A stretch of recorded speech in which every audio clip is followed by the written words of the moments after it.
Inscrições para o SISU encerram nesta sexta-feira e você vai ver também na edição de hoje. Em Campo Grande, uma história de superação. Vacinação contra a gripe começa na próxima segunda-feira em todo o país.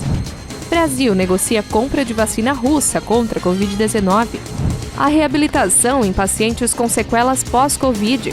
No esporte, a vitória do Tigre contra a Ponte Preta e a classificação para a terceira fase da Copa do Brasil.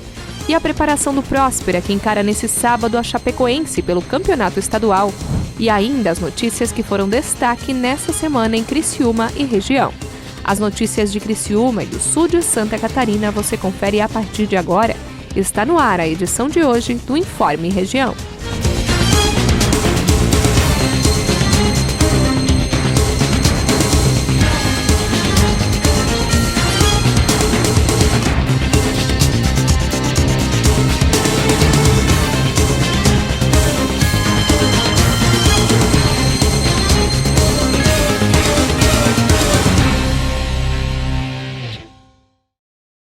Hoje é sexta-feira, 9 de abril de 2021. Para você que acompanha a TV Primavera, uma boa tarde.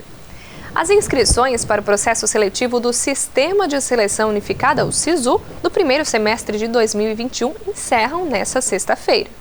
É possível se inscrever no SISU até às 11h59 da noite. Não há qualquer cobrança de taxa. De acordo com o Ministério da Educação, o primeiro processo seletivo de 2021 ultrapassou a marca de 2 milhões de inscrições nesta quinta-feira. Para participar do SISU, será exigido do candidato que ele tenha feito o Exame Nacional do Ensino Médio, o Enem, na edição de 2020, que teve resultado divulgado no dia 29, ter obtido nota superior a 0 na prova de redação e que não tenha participado do Enem na condição de treineiro. Para se inscrever, o candidato deve utilizar o mesmo login cadastrado no portal de serviços do governo federal pelo acesso.gov.br, da mesma forma que fez para acessar o resultado do Enem 2020. Por isso, o candidato deve se preparar com antecedência para não ter problemas no ato da inscrição do SISU, quando é exigida a senha do cadastro no portal de serviços. As mais de 209 mil vagas ofertadas, a maioria delas em universidades e institutos federais, estão disponíveis para consulta desde o dia 5 de março, na página do SISU, na aba Vagas. Agora uma história emocionante que serve de inspiração para muita gente. Uma empresária de Campo Grande precisou raspar o cabelo por conta de um problema de saúde. Mas ela não esperava que a família inteira também fosse fazer o mesmo, para mostrar que o amor e a fé vencem qualquer obstáculo. Esta é Fernanda, uma mulher forte e que teve um momento difícil na vida. Precisou raspar a cabeça. Ela conta que desenvolveu uma doença chamada alopecia areata total. A alopecia areata ela é uma doença autoimune, ela tem um âmbito extremamente emocional, então ela pode vir acompanhada de uma outra doença autoimune, que no meu caso veio acompanhada da tireoide Hashimoto, e devido a emoções, mesmo estresse, tristeza, ela começa a se expressar através da queda de cabelo. Tudo piorou quando Fernanda descobriu a infertilidade. Em um mês, ela perdeu 90% dos cabelos. Foi então que tomou aquela que seria uma das decisões mais difíceis. A fase de aceitação eu acho que é a pior fase que existe, porque eu entender que de fato eu estava perdendo todo o meu cabelo me trouxe um desespero muito grande. Eu acordava e dormia pensando que eu ia perder meu cabelo. Quando eu aceitei, aí eu já me desapeguei. Então vamos raspar logo, já que eu tô aqui, já que eu tô perdendo tudo. O vídeo divulgado nas redes sociais mostra toda a preparação. Ela estava pronta, mas sozinha seria mais difícil. O que ela não esperava era que a irmã, gêmea, iria unir forças. Eu disse, cortando o cabelo, não, não precisa. Eu vou perder. E naquele momento, tudo começou a se transformar. Isso aqui, menina, não perto igualmente a gente. Isso aqui, ó, não é nada pra mim. Eu vou ficar igual você, do jeito que você. Sua dor é minha dor. Tudo que você passa é meu passo. Eu te amo, mãe. Isso aqui não é nada.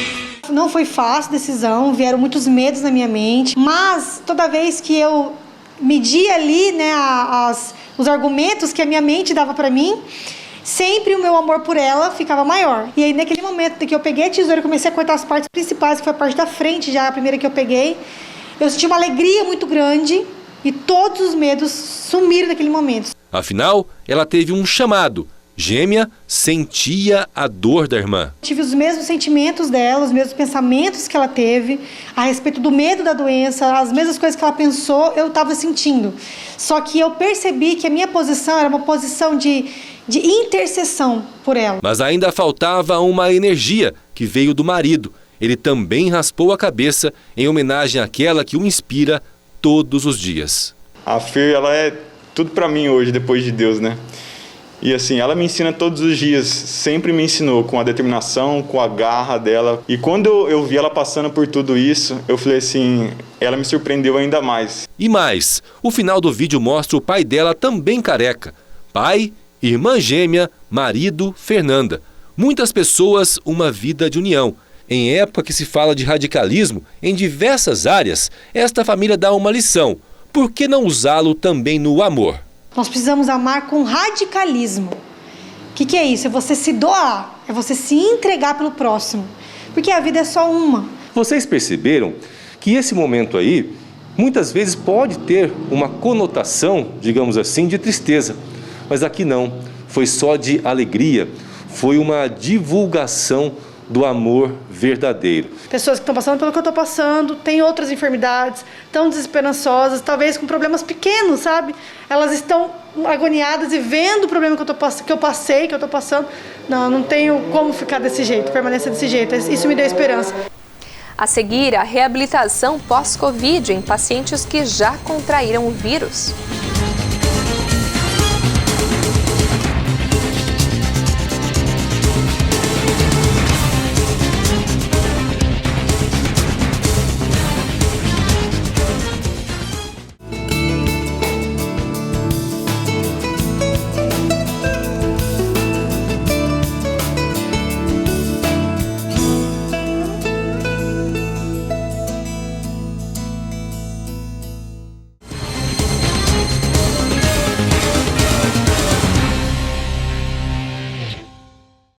Começa na próxima segunda-feira a campanha de vacinação contra a gripe, aquela causada pelo vírus influenza. Confira na reportagem.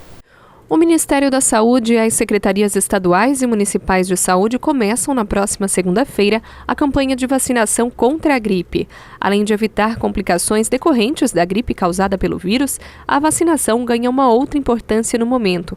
Com diversos estados com leitos de UTI lotados e filas de espera em função da pandemia do novo coronavírus, a iniciativa também é importante para evitar uma sobrecarga nos sistemas de saúde.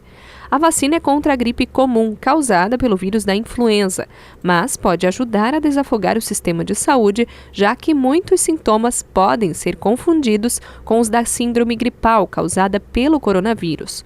O público estimado pelo Ministério da Saúde para a campanha de vacinação é de 79,7 milhões de pessoas. E a meta é vacinar pelo menos 9 em cada 10 pessoas dos grupos prioritários. Os grupos serão organizados para vacinação em 3 etapas. Até o momento, o Ministério da Saúde encaminhou para Santa Catarina 226 mil doses. Por conta do quantitativo de doses recebido até agora, a vacinação acontecerá de forma escalonada e seguirá até o dia 9 de julho. Crianças, gestantes, puérperas e indígenas receberão as doses inicialmente. Na segunda fase, as vacinas serão oferecidas para idosos e professores. Na terceira, serão contemplados outros grupos prioritários, como as forças de segurança. O Brasil avança nas negociações para a compra e fabricação nacional da vacina Sputnik. O presidente Jair Bolsonaro e o presidente russo Vladimir Putin conversaram por telefone sobre isso na última semana. O pedido de uso emergencial da vacina Sputnik V está em análise na Anvisa, a Agência Nacional de Vigilância Sanitária. Nesta terça-feira, a aquisição da vacina russa foi tratada durante telefonema entre os presidentes Vladimir Putin e Jair Bolsonaro. Logicamente, dependemos ainda de resolver alguns entraves aqui no Brasil e estamos ultimando contatos com as demais autoridades, entre eles a Anvisa, de como nós podemos efetivamente importar essa vacina. Esperamos, inclusive, caso aprovada, a vacina Sputnik, nós viemos a produzi-la no Brasil. Está previsto o envio de uma missão de vigilância sanitária brasileira à Rússia para inspecionar a produção dos insumos e da vacina Sputnik V. Essa visita, reitero que ela está pronta pela Anvisa para acontecer a qualquer momento, dependerá, lógico, do acerto com os nossos anfitriões na Rússia. Ela trará, claro, informações muito importantes. E também nesta terça-feira, representantes da Anvisa se reuniram com governadores para tratar de pedidos de importação da vacina Sputnik. 11 estados protocolaram junto à Anvisa pedido de autorização excepcional para a aquisição de mais de 66 milhões de doses da vacina fabricada na Rússia. O Ministério da Saúde já tem tratativas, seja com o Fundo Gamaleya, seja com a Fábrica Nacional, e assim que houver uma superação das questões regulatórias, estaremos aplicando a vacina aqui no Brasil, beneficiando a população brasileira. E a Fiocruz divulgou a previsão de entrega da vacina contra a Covid-19 para as próximas semanas. Até 1º de maio, vão ser 18.409.000 doses da Oxford AstraZeneca produzidas e entregues ao Sistema Nacional de Imunização. Em Criciúma, profissionais da saúde do município atuam na reabilitação de pacientes que ficaram com sequelas após contraírem a Covid-19.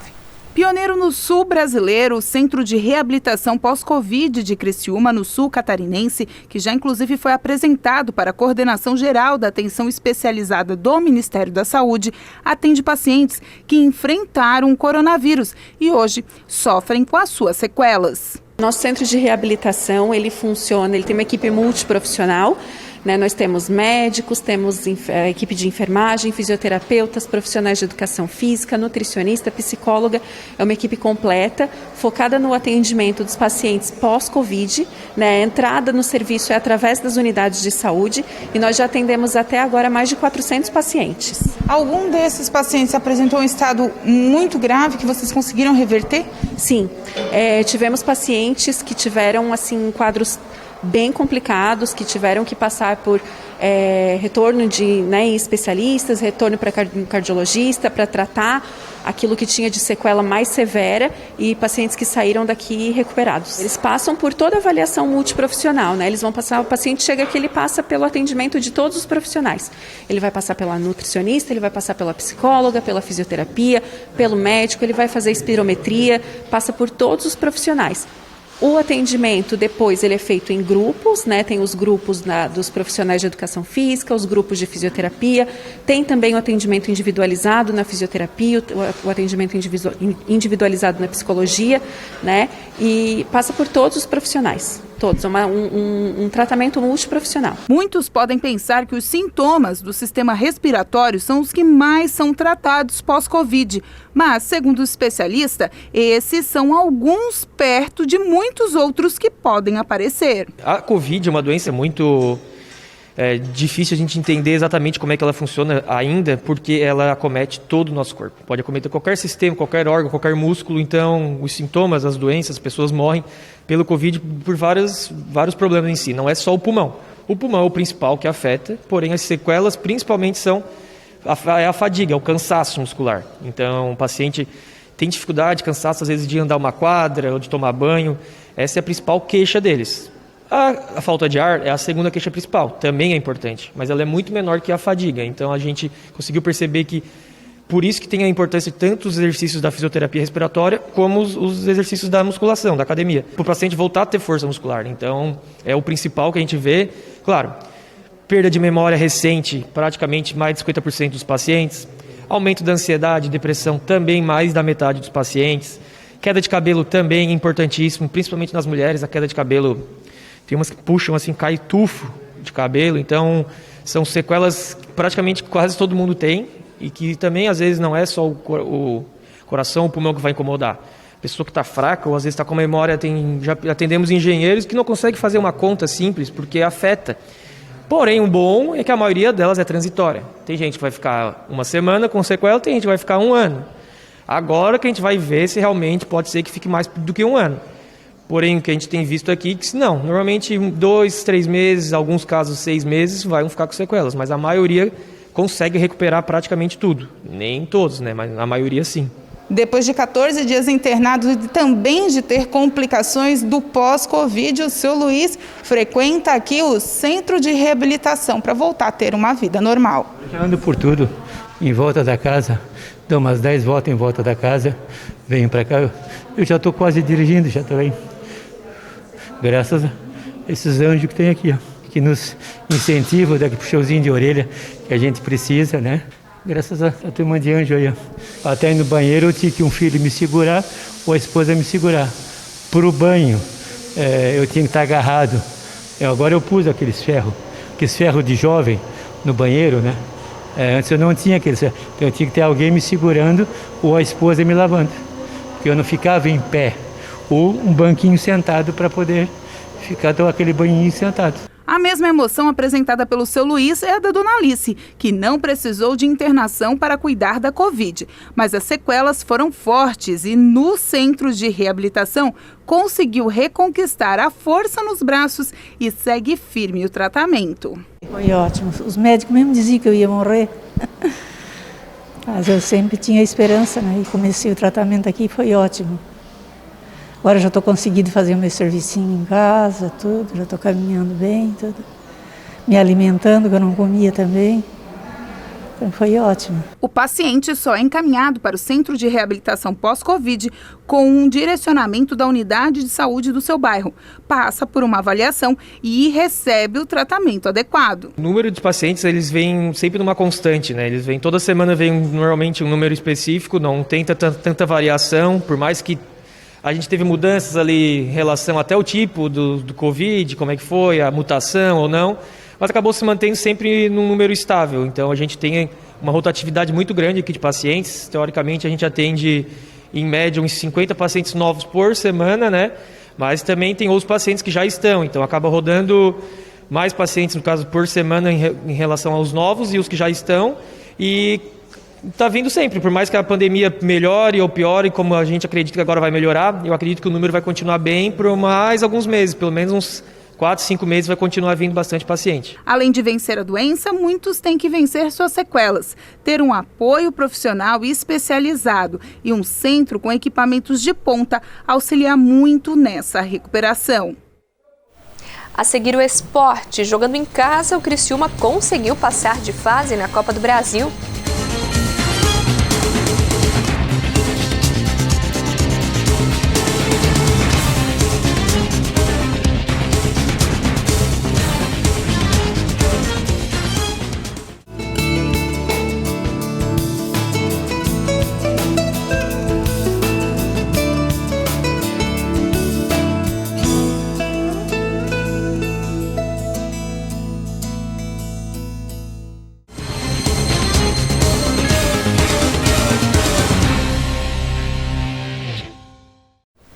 E a gente volta falando de esporte. Ontem teve Criciúma em campo em disputa de pênaltis. O Tigre passou da Ponte Preta na Copa do Brasil.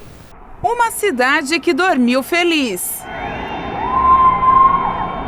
O Criciúma está na terceira fase da Copa do Brasil após eliminar nos pênaltis a Ponte Preta. A partida aconteceu na noite desta quinta-feira no estádio Heriberto Wilson. O placar no tempo normal encerrou em 1-1. Na disputa de pênaltis, o Tigre venceu por 5-4. A gente superou, crescemos, principalmente, né, pela qualidade do adversário. Eu acho que os primeiros 5 minutos tivemos muita dificuldade, principalmente nas costas dos nossos dois volantes, que foi o Adenilson e o Eduardo. A flutuação do Camilo e do atacante central deles por dentro também. Em seguida a gente já posicionou melhor o Adenilson e começamos a tomar conta do jogo. Tivemos, né, algumas oportunidades que nós poderíamos ter definido e a Ponte Preta não conseguia, né, encaixar as jogadas de acordo com aquilo que a gente estava apresentando. Então fizemos um jogo de muita sustentação. Infelizmente nós tomamos um gol de falta, né, onde a bola entrou direto. A equipe se manteve equilibrada, sustentou tudo aquilo que a gente tinha treinado, apesar de 2, 3 dias apenas. Mas eu fiquei muito satisfeito, né, com o desempenho dos atletas, principalmente pela parte aguerrida de cada um. Não desistiram jamais, conseguimos o empate E também tivemos dificuldade devido à qualidade da ponte, né? E treinamos, né, 2 dias, várias cobranças de pênalti. Felizmente a gente foi muito feliz no acerto. O Criciúma fez um bom primeiro tempo mesmo com a Ponte Preta mostrando melhor desempenho e entrosamento. Levou algumas vantagens e também mostrou seu poder de fogo. Mas o Criciúma não estava para a brincadeira, tentou algumas vezes abrir o placar, mas sem sucesso. O primeiro tempo terminou assim, todo mundo tentando marcar, sem conseguir, e os técnicos levaram seus times para o vestiário. E parece que a chamada de atenção deu certo, pelo menos para os adversários, tanto que aos 14 minutos, o camisa 10 Camilo, na cobrança de falta, mandou a bola direto para o gol e abriu o placar da Ponte, 1-0. Parecia que a velha história do Tigre estava sendo escrita novamente, mas só parecia. Os comandados de Ução não se abateram e foram para cima. E aos 27 minutos, após cobrança de escanteio, desvio na área, Felipe Maia, de bicicleta, marcou um golaço. Deixou o placar tudo igual em 1-1. Pelo regulamento da Copa do Brasil, o empate em tempo regulamentar leva a decisão para os pênaltis. E o coração do torcedor tricolor, já tanto testado nos últimos tempos, ficou mais uma vez apertado. Até que na segunda cobrança para os campineiros, Vini Locatelli chutou para fora, deixando o Tigre na vantagem. Até que Marcos Índio fez a quinta cobrança para o Criciúma. Gol e vitória do Tigre, classificação garantida. E agora é foco no catarinense. E agora já passou o jogo, né? Tem 3 dias de intervalo para o próximo jogo. A dificuldade nossa é bastante grande, é muito grande mesmo. Os atletas estão todos cientes, eu também estou. Nos resta continuar trabalhando com muita humildade, porque o local que a gente está hoje, a gente precisa sair. Mas é um passinho de cada vez e não adianta pensar muito lá na frente. Agora o grande desafio será o Campeonato Catarinense. O Tigre joga segunda-feira às 7 da noite no estádio Heriberto Wilson contra o Metropolitano para evitar a segundona do estadual. E nesse sábado quem entra em campo é o Próspera. A partida é válida pela 9ª rodada do Campeonato Catarinense. O time da raça não disputava a elite do estadual desde 2007. Agora, no primeiro ano do retorno à Série A, a diretoria do clube, a comissão técnica e os jogadores sempre deixaram claro seu principal objetivo: permanecer na principal divisão do estado.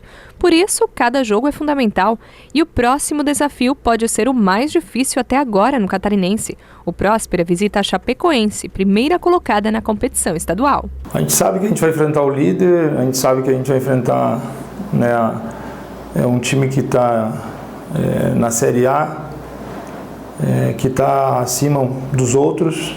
Tudo isso a gente sabe. A gente tem que ir lá fazer o jogo, jogar o jogo. Acho que não podemos ter medo.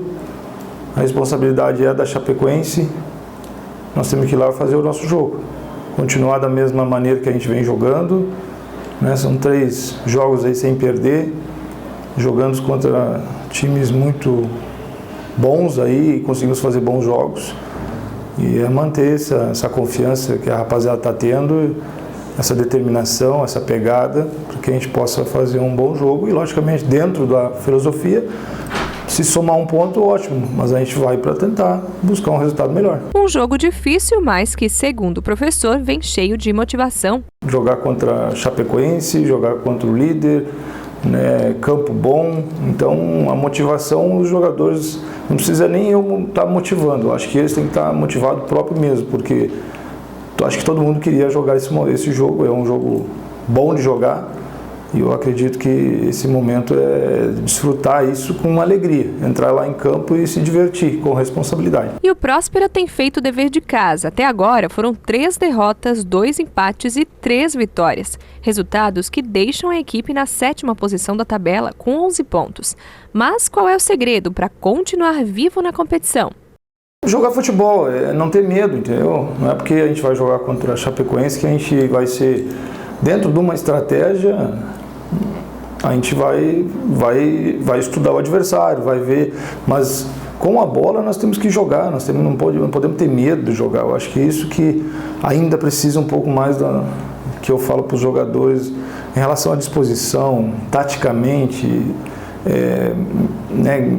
estão guerreando dentro de campo, brigando por cada bola. Isso eu não posso reclamar de nada desses jogadores. Eu preciso um pouquinho mais de jogo ainda, né? Preciso um pouco mais ter a bola, alguns assumir um pouco mais a responsabilidade para que a gente às vezes não sofra tanta pressão. O confronto contra a Chapecoense está marcado para as 4 horas da tarde desse sábado na Arena Condá, em Chapecó.